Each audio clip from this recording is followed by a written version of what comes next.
I'm Dave. And I'm Rob. We've got the same dad. Only the problem is we didn't meet until I was about 16. And I was 30-ish. So this is the podcast where we make up for lost time. By sharing an album that your brother should know. Fantastic. Hello, everybody. Welcome to Your Brother Should Know. On today's episode, we are going to talk about Tori Amos, Boys for Pele. So, Tori Amos, there's an artist. I'm going to start, Rob. When I said Tori Amos, what did you think? Well, naturally, I had to reassess all my preconceptions the moment you mentioned this album as something that would be high in your Desert Island list. But yeah, Tori Amos to me is an artist I never came across. I would have probably filed her somewhere between Shania Twain and Kylie Minogue. You know, she was a slightly kooky pop presence, I imagine. Yeah, and I knew very little about it. I've maybe suspected, if anything, there was a tinge of country. Okay. Okay. Well, if nothing else, we've probably got rid of that preconception. We sure have. We sure have. So, as you probably now know, Tori Amos, well, she was a child prodigy, daughter of a Methodist pastor. She was the youngest ever child to enter the Peabody Institute, the famous piano conservatoire in America. However, she got kicked out at the age of 11. She says for musical insubordination. That sounds awfully, spiky. What happened? Yeah, I think, she wanted to do rock and roll, and they were obviously trying to teach her classical music. And so she ran away from the conservatoire. And famously, in Tory circles, kicked around in her teenage years, her pastor father took her to, her main audience was gay bars, in the 80s, apparently, where she would go and knock out her piano-based ballads to an adoring crowd. She finally landed a recording contract, but had we've talked about major artists having a bad 80s. She wasn't a major artist, but she had a bad 80s. Formed a band called Why Can't Tori Read? They made one album, which I have to confess I've never heard, and I really should. But by all accounts, it's a synth rock disaster and was commercially, and critically panned. But it was important for her because what it did was push her into doing, the music she wanted to do rather than being pushed around by a studio. So she went away and recorded Little Earthquakes, which is the album probably most people have heard of her through because she had a couple of big hits from it. And it was good. Quite a lot of orchestral arrangements, but basically piano-based ballady pop stuff with some really, really good songs on it, enough to get her out there into the world. She followed it up with Under the Pink, if you like, a slightly more quirky album, but very well received commercially and critically. And it had the big hit, Cornflake Girl, probably her biggest single ever. And that's the one that most people know her through. But, in 1996... About her deep fascination with cereal? Or... Well, we'll probably come on to her lyrics. Who or what is a cornflake girl? In 1996, she dropped Boys for Pele. Now, what had happened was a chap called Eric Ross, who had been her producer until then, and her romantic partner, they'd split up. And so she took herself to a church in Ireland, broke out a harpsichord, and this was the first self-produced album she made. And all of her albums have been self-produced from then on. And she made this stripped down, I would say masterpiece. It's a lengthy analysis of the role and position of women in relationships and religion. And it's in turn angry, visceral, sad, occasionally wryly sardonic, but mainly angry and sad. And it'd be fair to say when it came out, it polarized critics. Many people hated it. They hated the lyrics, which they thought were unfathomable and too personal, and they couldn't get on with the music either. Reviewers found it, the word you see is desolate. Rolling Stone gave it 2 stars. History's been kinder to it. It's now seen as the album that really placed Tori Amos away from, she's a good pop rock star into a serious artist in her own right. To the extent that now, All Music give it 4.5 stars. They tell you it's a timeless examination of pain, self-discovery and acceptance. Others have said it's seminal in that it brought the idea of ugliness and disgust into the rock mainstream. So, quite a polarizing piece of work. As you alluded to, it's not just top 5 Desert Island disc, it's the only album probably in my collection, if someone says, right, what's your top 5? It's the only album that's always on it. I don't have to think about it. This one, always. And then, I know there'll be a Neil Young on it, but I don't know which one. But I always know this one will be on it. We'll come on to why that is later. But, Rob, having now listened to Boys for Pele by Tori Amos, what did you think? I think I'm not wearing headphones, and we can therefore salvage all that because we can only use your take. But before we proceed, I better get some headphones. Oh, amateurs. Amateur hour. Sorry. No, that's all right. Of course they were hiding under a theatre programme. Of course. The kind of Hey, look at you. bourgeois boho I am. Right, okay. Okay, Rob, so having now listened to Boys for Pele by Tori Amos, what did you think of it? I can tell you that after consuming that album an inordinate amount of times over the last week or two, after my final listen on my way home to record this podcast, having got home, I had to blast a Pearl Jam album very loud for an hour while cooking just to kind of cleanse myself a little bit. And that says more about me than Tori, I think.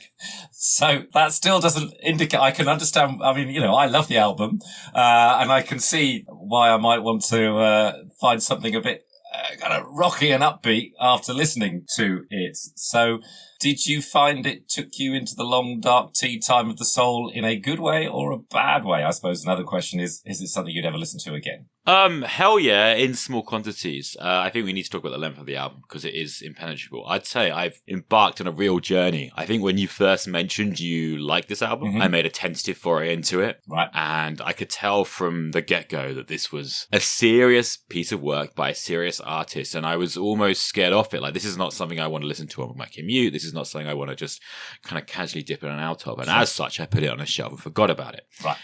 Until the next time it came up, and I insisted upon it. You forced me. you insisted rather than just suggesting it as a possible subject. Yeah. At which point I made more strident efforts to consume it on morning commutes and elsewhere. Okay. And I definitely again was drawn into the gravity. But then I think repeated exposure did start to, I feel, it's a claustrophobic album, but I also think perhaps I started to kind of glimpse a few shortfalls through the curtains weren't quite as thick or as well fitted as I thought they were. And I started to find myself doubting my own appreciation of it. Okay. And now I think I'm kind of leveling out to a point where, I think there's a lot to recommend this album. I don't think it's perhaps the classic impenetrable masterpiece that I feared and expected it was when I first exposed myself to it. I think it's an interesting piece of work for sure, but I've struggled to put it in my top 5 Desert Island Discs, but that's a whole other conversation. Yeah, that's fair enough.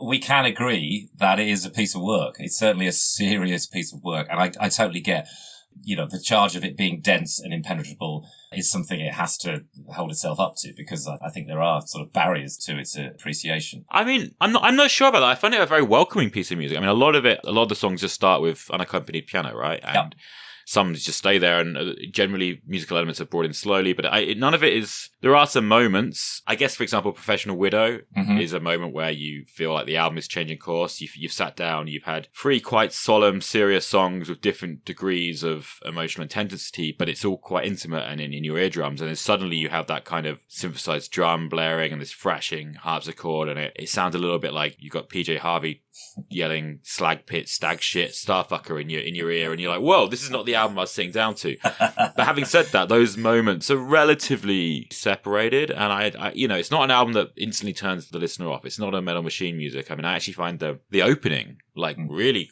quite welcoming. I love that first minute or so, which is Beauty Queen, where it was just like hitting a chord and holding a note, and to me that is the invite. That's her kind of setting the tone, and it's almost like you need that minute to prepare yourself for the journey of Horses and then the rest of the album. And there's a famous thing where albums on ECM Records, the contemporary jazz and new music label based in Germany, I guess, they always start their albums with, I think it's 10 seconds of silence or so. Okay.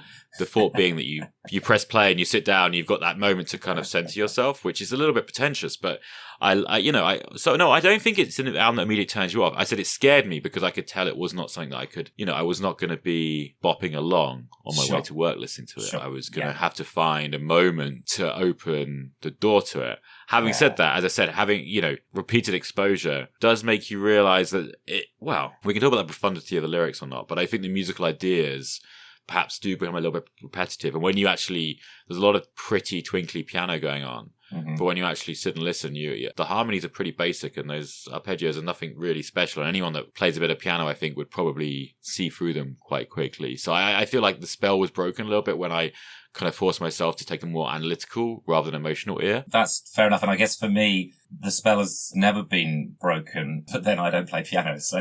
Try and strum a guitar along, and you'll find, I can do it. Well, that's, you'll find a lot of 1-4-5s going on. Yeah. Well, that's fine, though. And I guess one of the things I would say about the album for me is that musically, I find it incredibly thick with ideas all the way along. And incredible, actually, that one person wrote and pretty much arranged and designed the whole thing. We talked about Supertramp last week, and that's a dense musical thing. But there's a lot of, there's 5 people in a room trying to think through those things.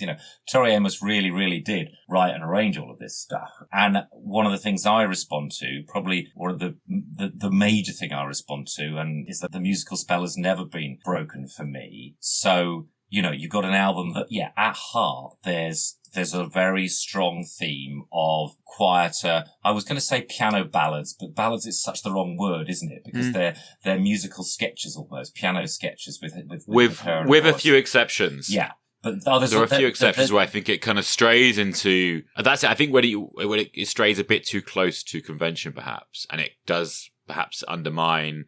I mean, it's that classic thing of perhaps an album that's too long, and I think some of the weaker material is buried a little bit. Sure, but I guess having spent as much time with the albums I have, okay, so in her future albums that she self-produced, I think that charge is totally, has a lot of validity. I think a lot of Tori fans would wish she would sit in a room with a producer and cull her albums by a third. Apologies to those that don't agree with that.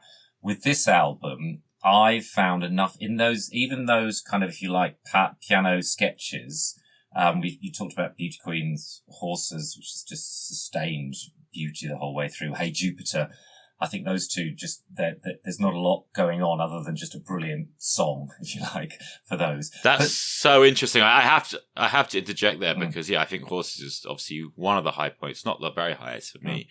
But I think Jupiter's probably the the song that I'm least fond of. It's okay. That's the part where it becomes quite hackneyed. I mean, it's Purple Rain basically. It's just that typical 1-6-5-4 thing. It becomes too close to a typical radio piano ballad, and that's when you start to question the other songs. I say when you interesting when it does that chorus progression, you're like, oh, she went there. Oh, okay. And look, honestly, I don't want to blame someone for writing a simple song. A lot of my favourite songs are very simple. And there's no need to be complicated. And I think what this album really rests on is, I don't think it is the relentless torrent of musical ideas as you're describing it, because I think there's no shortage of musical ideas, and there's definitely some interesting things that happen. And I love the way that she, as you say, she presents them in this off-kilter manner. I love the way that she'll play a phrase and sing along with it and then just leave a moment's silence and then just resume the next line when she feels like, in that way that only a true troubadour not playing with a rhythm section, is often to me it sounded like someone playing in like a dueling piano bar in the States or something, like someone like a late night entertainer, which is why this, her being a gay club entertainer is really interesting to me. I didn't know that fact. That makes a lot of sense to me. I can tell that she could hold a room of rowdy, drunken Irish folk or whatever and give the lip and play the songs. Yeah. So the simplicity is not really here nor there. I wouldn't say there was a spouting abundance of musical ideas, but I don't think there's a dearth either. What really makes it great, surely, is just, her delivery. I mean, she's got obviously an undeniably unique voice, and she's not afraid to completely flout conventions in the way she employs it. I don't want to dwell too much on the simplicity or otherwise of the harmony. I'm just suggesting that I feel like Jupiter was probably the song, since I mentioned it already, that where my appreciation started to crack a little bit. I think it was that cheesy chorus. It went from being a masterpiece in my mind to a great collection of songs, of which some songs are more interesting than others.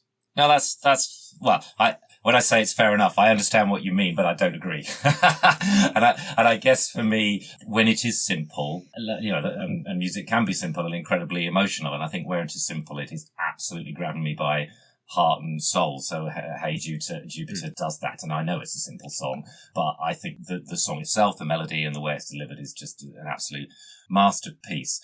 Did it never make you think of Purple Rain though? Never, not for a moment. No, to the extent, no, you're right, Purple Rain would have come first. I'm not wrong, am I?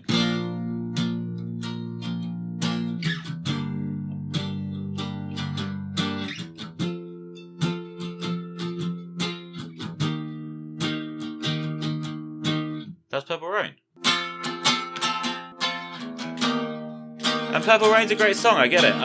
But that's just like literally one of the most cheesy chord progressions fair you enough, can do, fair right? enough, fair enough. Sorry, Okay. but it just broke the spell. I can't explain it. It just, that was the moment I was like, fine. ooh. So I think I want to give special mention to, because I do think it's a torrent of musical ideas. Even on the, the slower piano sketches, there's always something that elevates them. So in Marianne, there's this gorgeous string break right in the middle of it. In the Donut song, which I admit is an awful song title, but the build to the last verse and the odd little keyboard coda under the whole song, they're the things that kind of capture your, putting the damage on the horns in that are just so haunting and wonderful. So I think throughout all of those piano sketches, there's thought that's gone into how to make them just a little bit more than piano sketches. Then, as you say, combined with her ability to, and when she plays live, she's the kind of performer that can hold an audience by everything for 2 hours just with her and a piano, because she's learned those tricks of the trade to do so. But I think there's little musical ideas in all of those things. I have no doubt about that. Yeah, and I love the way the textures build, and there are these extra sounds coming in, whether they be the ridiculously cheesy brass, or the tasteful strings, or the pedal steel, or just the odd distorted guitar here. But they all to me sound like almost like special effects that have been dialed for a sci-fi film later. I feel like she's written these songs alone on the piano, and she's gone in and recorded these songs alone on the piano. Then she's been like, guys, what can you give me? Much as you recorded your own album and had a bunch of people come in and add bits to the songs, and she's only used a few bits she likes. I suspect that's what happened. With the exception of, and there's one thing that we can't avoid talking about, what the hell is George Porter Jr. from the Meters doing on bass? I mean, I was completely, there's a few funky songs and with that bass, and I did kind of, when I heard them, I was like, is this like a post Seinfeld thing? Is it like I know funk bass was all the rage with the Chili Peppers and that in the mid-90s, I guess, but it sounded a little bit, I mean, I was digging it because, it's my thing, but it sounded a little bit gratuitous on this music. Mm-hmm. Then when I found out it was him, and I've got to be honest, the Meters are one of my favorite instrumental bands. That made my day, but it was also like, how did that happen? I mean, it's so incongruous to have to do a really deep, sentimental, gothic soul album and then get the funkiest man alive playing the bass. But hey. I don't know how that happened, but one of the things funkiest man alive, short of George Clinton, but yeah. Okay, but one of the jaw-dropping moments for me is for an album that is strong on those piano sketches, is also the amount of variety there is and the changes there are. So the kind of dirty bluesy soul of Little Amsterdam. Love that. That doesn't, that sort of just takes you off on a little musical journey. Yeah, I mean, that's obviously the one where you really notice Porter Jr. come in. That's a lot of fun. I kind of hate that song in that, it's really enjoyable, and it's a really welcome cleanser between some of the heavier material it breaks up. But as a result, you kind of wonder if it earned its place there, and it does stand out as a sore thumb. And look, her voice is great, and she delivers it really well, but it is, again, just a very simple kind of 1-3-4, swamp blues swagger thing. The same kind of goes with Springtime of Voodoo, although I do think a lot more is going on there. You see, for me, the reason I don't find the album too long is because the structure works. Yeah, sure. And maybe it's just through familiarity for me. But yeah, a lot of it has a sort of, somber, sad, slow piano thing, tonality. But then you've got Tallulah, In the Springtime is Voodoo, Little Amsterdam, and the three kind of little kind of vignettes, the Mr. Zebra, Way Down, and Agent Orange. I know when I first heard it, I was like, well, what's that about? And now I just kind of appreciate it as the arc of the album. That there are moments of utter somberness that are broken up by these, not lighter, because the subject matter of, Little Amsterdam is not cheerful at all. It deals with racism in the Deep South, but musically it breaks up the mood, if you like, in a way that I really appreciate. Yeah, and so I feel like the reason that I can excuse those songs, and I do think they work into the narrative, is because there is this kind of really, say dark Southern Gothic feel. It's almost Faulkner-esque on like Blood Roses. It's getting very, very, but it all fits into that, as you say, kind of New Orleans, whatever. This, again, the whole idea of this being a solo performer at a piano in some bar, giving you their life story, and some of it's dirty and bluesy and a little bit sexy, and a lot of it, there's obviously lots of heartbreak and what sounds like quite a lot of violence and dark things happening, but it does sound a little bit like someone's just taken the stool at the local bar, and it's kind of unfolding their life at the Keys. And so for those reasons, I do let Little Amsterdam and Springtime of Voodoo kind of sit there. I guess I'm always feel it's almost like I feel like I'm enjoying them too much. And that goes for a certain... You're allowed to enjoy it, even though it's basically the blues. Yeah. No, and that and Tallulah again. I had a similar kind of feeling, and I think the fact that it comes straight after Little Amsterdam like that, right? I mean, it's again, that's another one that's got another one that's got those big chords. It's like D G D A, and it's this big kind of funk rocker, and it's like. To me, it felt like the girl's letting her hair down. Maybe someone brought her a shot, after Little Amsterdam, and she's like, "Let's do another fun one." It's got this arc of almost like a live set, and even the little, there's what in the middle of all that somberness, it's Tallulah, and then these little woos in the middle of Tallulah that just make me smile every time. It's like, what? That's just fantastic. Another jaw-dropping moment is, come on, when in the history of rock and roll has the harpsichord been used to such effect? And the opening chords, first of all, to Professional Widow. I mean, I'm not the only person who's said this, but she's made harpsichord heavy metal. Those opening da da da da da da da da da da da, I just can listen to, especially because it comes after Blood Roses, which is pretty visceral in itself, and that other jaw-dropping bit in the middle of Blood Roses where she changes key and does that. God knows I've thrown away those grey aces. I mean, that just knocks me out every time. And then, you said there's kind of big four songs at the beginning. They are very strong and they do grab you. Yeah. I'd argue they're perhaps the strongest songs, and they work so well together. Like, if that was an EP, that would just be flooring you, right? And I love the way it goes, obviously, from this, as you said, this really kind of ethereal kind of piano thing to then bringing in the harpsichord on Blood Roses, and then telling this what sounds like a very kind of sinister tale of chicken's got a taste of your meat. It's when he sucks you down deep, you're nothing but meat. You're like, wow, this is when I was thinking of Faulkner. And the famous line, there is the famous line, "I've shaved every place that you've been, boy." What a line! What a line! Yeah. So I mean, and then you've got Father Lucifer, which kind of has this kind of baroque dancing piano vibe. It's got a bit of a minor kind of darkness, that's clearly shadowing the really kind of charming little poppy melodies. And again, it made no sense to me what pizza and aeroplanes, like, I don't know what she was on about. But the end, when her voice is like multiple tracked voices, and it's kind of battling the Did you like that? Like, oh, yeah, I found all that amazing. And then when Professional Widow comes in, like you say, it's like, whoa! And and the running in the family is obviously a note that, a line that everyone can just relate to. And it kind of floors you. And then you get what Mr. Evil, which sounds like it's like a children's song. At that point, you just get confused. I'm interested to know if there's any singles of this album. Well, there must be some singles, but what were they? The main single was Caught a Light Sneeze. Oh, that's where she's done heavy metal harpsichord, and now she does pop harpsichord, and she does this fantastic pop song in the middle of it all, Caught a Light Sneeze, which is just it's a breakup song, but it's quite chirpy and it's upbeatness, Yeah. I think the thing to say about the singles issue on this, I mean, I feel that, I don't know if it's true, but she wrote this without any eye to what a single might be. And if you're a record company executive, oh, no doubt, executive looking at this, you go, "Okay, Tori, where's my single?" And of course, what happened is Caught Light Sneeze was a single. It was relatively successful, but then the Professional Widow, which I, think is a brilliant and strong track in itself. There was a massive dance club remix of it. I don't know if you've encountered that, by a chap called Armand van Helmond. Really? And actually, for a lot of people, there's, what do you know about Tori Amos? That's what they know. They're clubbers. They thought that's Tori Amos. And there's an interesting offshoot into her sort of the next couple of albums. She does some stuff that's quite a lot in collaboration, if you like, with that kind of more electro-produced world. Some of it to very good effect. But because this was quite a commercially successful album in the end, and I think it's actually got more to do with that massive dance remix anthem that Professional Widow became. In the end, they released it by taking Springtime of Voodoo out of it and putting the Professional Widow remix into it. I have to say, being an old fuddy duddy, I've always my nose has turned up at the Professional Widow remix. I just it's such a good song. How can you do that to it? But it did become a massive. Well, you would. It sampled that line, it better be big, over and over again. And, I know that. See, that's probably what I thought of her then. That's why I said somewhere between Shania Twain and Kylie Minogue or whatever. Yeah. And really amusingly, the Gregg's chain of bakeries in the UK, that sell kind of cheap pastries and sandwiches. They've recently started using that remix as the soundtrack to their advert. It's got to be big. Pastries and baguettes. Yeah, it's got to be big.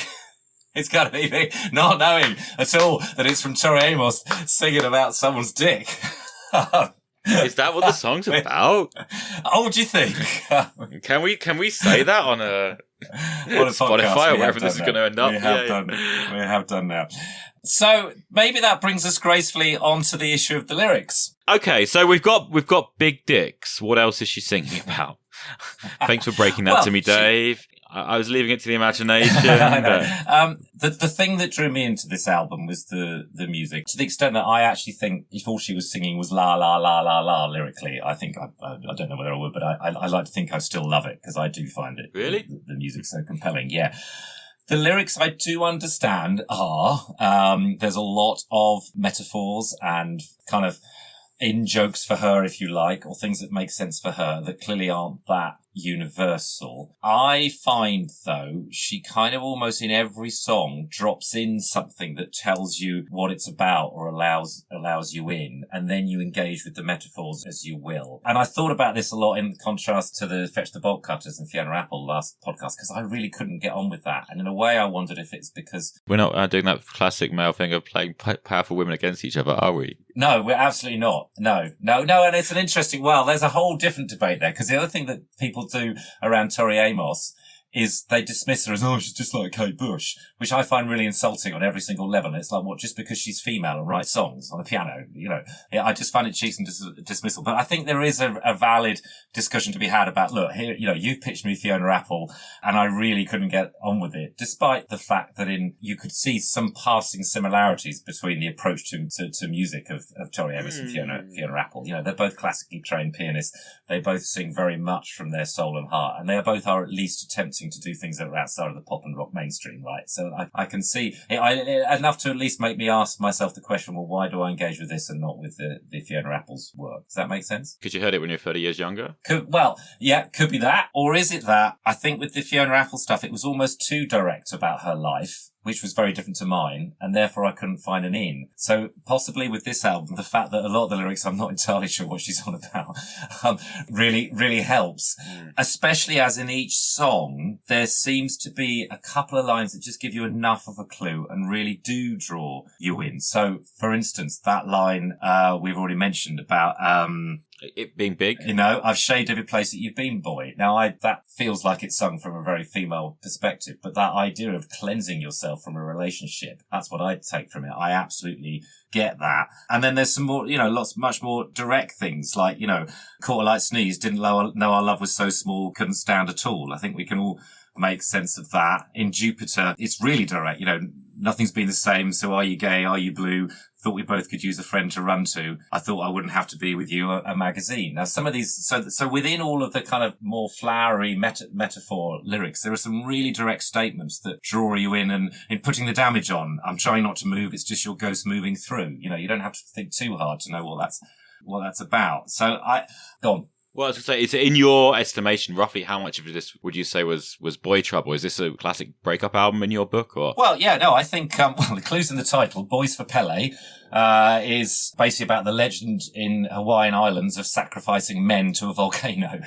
And it clearly is written on the back of her breaking up with her, former producer, Eric Ross. So the songs to me are generally about loss, and generally it's about loss of your romantic partner, and from quite an empowering perspective. So mostly they're about, look, that's awful, but I'm going to get over it. The very closing track, Twinkle, it's so hard, but I know a girl twice as hard. And again, that's a lyric that I'm not a girl, but I can certainly relate to and understand, keep going kind of thing. So a lot of the songs are about, romance that has gone wrong, but then they're also about, kind of, and a recurring theme in Tori Amos's work, possibly vis-a-vis her dad, who's a Methodist pastor, kind of religion and specifically the sort of patriarchal nature of religion and women's position in it.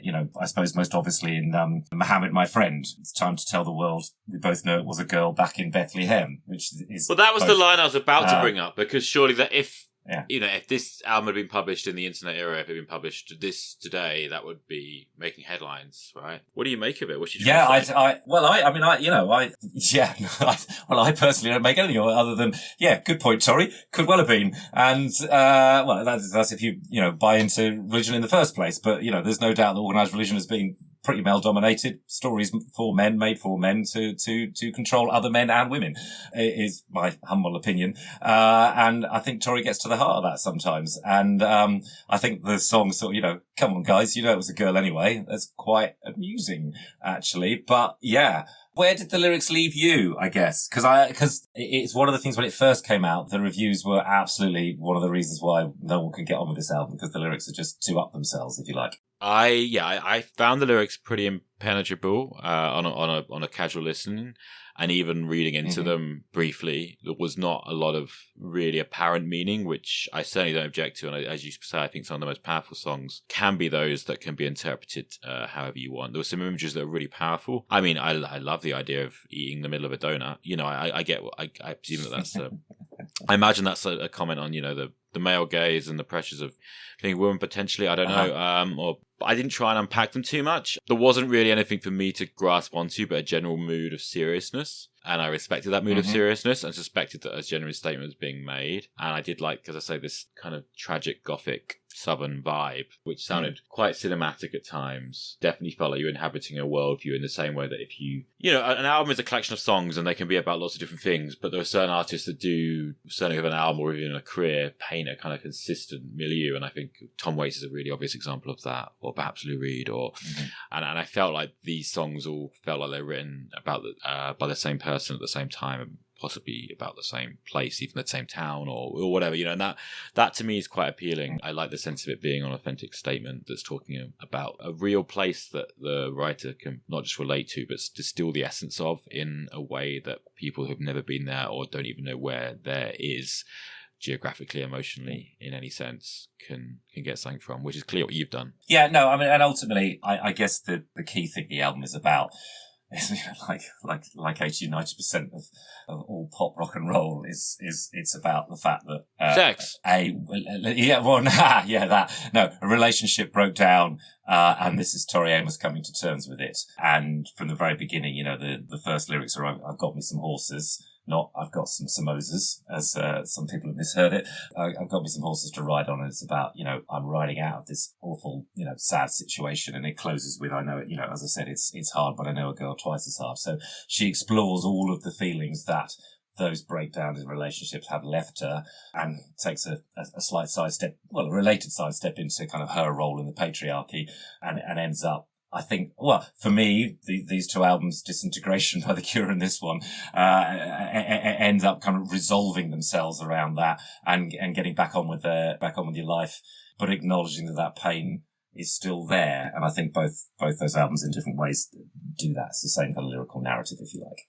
So, I guess I'm right in some. I mean, actually, Rob, you're liking this album more than I expected. Then, in that you've clearly highlighted that you think there's a lot of strengths to it, and you hold up the charge that it could have done with some editing, but there's a lot of strengths to it. Given all of that, where do you think the best place to listen to this album would be? As I was just saying, it does really paint this kind of southern vibe and very cinematic, so I can't help but getting a picture of me like sitting on like a porch in the mudlands of Mississippi as the sun goes down, probably some cheap bourbon, a shotgun as is pictured on the cover, maybe sitting by the door.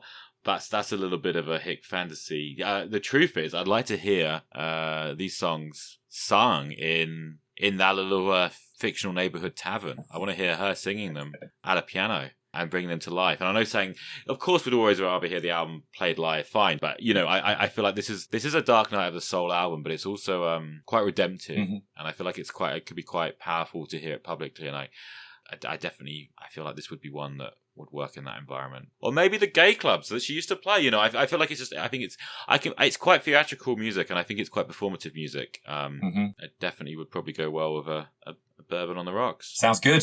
So I've got to ask, Dave, you alluded to it earlier, how this and Disintegration, a particular albums that clearly helped you through some dark times. So what point in your life did you first encounter this? What role did it play? How did you come to kind of love and really appreciate this album as much as you do? This came to me actually part of the show where we get a bit sentimental. I know. It came to me 3 or 4 years after Disintegration, post-uni. A friend of mine was really into the first 2 Tori Amos albums, and I have to admit, I've got into them which came out in the early 90s, I guess. Yeah, 1993-ish or something. And I wasn't a big Tori fan, but he couldn't get on with this album at all, so gave me the CD. And about that time, I had just bought a campervan in order to, those are the days when you could live in a campervan for 2 summers and save up enough money for a deposit on a flat in London. So that's what I was doing. I bought a campervan and was living in it I went in for the winter, as it were, but in the summers I stayed in a campervan. And the 2 main tapes I had was this one, and the other one was Recovering the Satellites by Counting Crows. So possibly... Blimey. One of the reasons that I love this album so much is because it was all that Counting Crows was all I the only had. entertainment you had for 2 years or whatever you said. Yeah, exactly. And I would spend evenings on my own in my van in a campsite, listening to this and cooking my lonely supper overlooking Hackney Marshes. So not very. If only it was the deep south. It was southeast London. Well, why would you ever want to listen to this? Why would you ever want to listen to this album again? That sounds tragic. You must be bloody sick of it, and it must remind you of a really what sounds like quite a bleak time. Because the thing to say, of course, is as will be no surprise, because I was living in a camper van. I had I'd broken up from a long-term girlfriend as well, obviously. So it served as a salve and a sticking plaster for that as well. But that's when I first encountered it. And how long were you in the camper van for? Just 2 summers. Although, as any of my friends listen to this, they'll be like, "Yeah, Dave, you said you're in the camper van, but you used to spend a lot of time sleeping on our sofas while the camper van was parked in the street." But yeah, in those days, you only needed to save about 3 or 4 months' rent over 2 years, and that was enough money for a deposit on a flat. So that's what I did. Wow. The moral of this story, boys and girls, is if you want to appreciate, suffer now, in order that you can be comfortable later. There you go. Right. We've gone vaguely from Tori Amos's Boys to Pele to my pension plan. So let's skirt over that. But I have continued to enjoy, and it's not an album that I put on to do the washing up, or indeed it's never made it to a barbecue playlist, but it's probably occupies a similar space to Disintegration, those 2 albums. And don't worry, they're the 2 long, particularly somber breakup albums that I appreciate. And from this point in, everything else is going to be really short and cheerful. I was going to say, so I really thank you for picking them among the first 3 or 4 we've done now. Fourth pick. Okay, fine. Fourth pick. Okay, so honestly, it's clearly a monumental work by major talent. What do I hear next? Yeah, this was my entry into Tori Amos, who's become one of my favourite artists now. So I've come to really love Little Earthquakes and Under the Pink, which are the 2 albums that preceded it. They're a little bit more accessible, if you like, in inverted commas, but the more you listen to them, the more you realise there's an awful lot of strength to them. They were followed up by From the Quiet Girl Hotel and To Venus and Back, and To Venus and Back especially, or was it just Venus and Back? I can't remember. That's a double album. One half of it's a live album, and the other half was going to be an EP, but it's spread out. And there she does dabble more in, because up till then she'd really, mainly done, real acoustic instruments, if you like, and she dabbles more in electronica there. I think to some pretty stunning effects. So they're good. And then a couple of years later, she did Scarlet's Walk, which is right back into her on a piano mainly. And I really love that album. That's my second favourite Tori album. It's a kind of almost, if you like, a mature, reflective version of this. So it's like, what did Tori do when she grew up? I think she did Scarlet's Walk. After that, and apologies to Tori fans, there's an album called Beekeeper, which I found was too middle of the road. And yeah, that kind of thing where you need a producer to tell you to have 20 minutes less on an album was very needed. Bit of return to form with American Doll Posse, which has a lot of different styles to it, which I really enjoy. But that was probably the last album of hers that I really enjoyed. There's, I won't list them. There's about 6 or 7 albums after that. I find them more in the Beekeeper. They're nice, middle of the road piano songs, but I found she's lost, that's an awful thing to say, but she's lost her soul for me in those later albums. But I would commit, I think she is a proper artist. Evidently. And I think basically, her first 6 or 7 albums is what shows that. Yeah. It's a real body of work there. There's some strength. Okay. So thank you, Rob, for that. You made me think about that album more and more than I have done. Because, you're into an album, you don't even necessarily think about it. But that Southern Gothic thing is interesting. It is writ large all over it. So thank you very much for your thoughtful approach to listening to Boys for Pele by Tori Amos. What will I be trying to bring my thoughtful approach to next time? I think it's time for us to do some good old rock and roll and fumble towards the closest thing to a zeitgeist we're going to find in this day and age. There's a lot of hoo-ha right now about the fact Rolling Stones just were about to release their first album in 18 years. I can't say I'm very excited about it, but weirdly, 18 years ago, I was quite excited about its predecessor and spent far too much time listening to it. I hope it's half as musically meritful as I recall it, but we're going to find out together. Let's go and listen to A Bigger Bang. The Rolling Stones' only recorded album at the time of speaking in the last 25 years? Yeah, something like that. Album of original studio material. Okay, well, that would be really interesting. You don't look so thrilled. No, I am. No, sorry, I am thrilled because, as you know, because we've talked about it, I love the Stones, but I probably stopped listening to the Stones in 1974. So that's going to be interesting to see what the Stones did when they grew up. Exactly. Or did they just get old? There you go. Fantastic. Thank you, Rob. I look forward to that. Thanks for listening, everybody. See you next time.